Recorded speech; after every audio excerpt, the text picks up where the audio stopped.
आज विधानसभा प्रश्नकाल आरंभ हेबा पूर्वरु गंगा जल छिंचिला बीजेडी। विधानसभा चारिपटे बीजेडी गंगा जल छिंची गृह को पवित्र करिछि। तेबे गंगा जल छिंचिचंती बीजेडी विधायिका।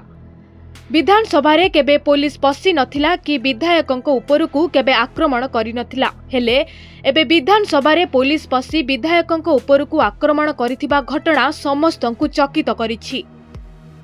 विधानसभा को पुलिस पसी अपवित्र करिछि, जहा द्वारा विधानसभा अपवित्र होइछि। सेथिपाई विधानसभा रे पसिबा पूर्वरु विधानसभा चारिपटे माटी कलशरे गंगा जल धरी आंब डाଳରେ सिंचन करिचंती बीजेडी सदस्य।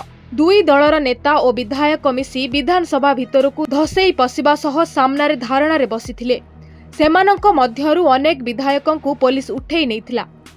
14 कांग्रेस विधायकों निलंबन पर आज स्थिति सांघातिक देखा मिली। विधानसभा रे प्रवेश पाई कांग्रेस विधायक और पुलिस मुहांमुही होइथिले। रणक्षेत्र पलटिथिला विधानसभा सम्मुख।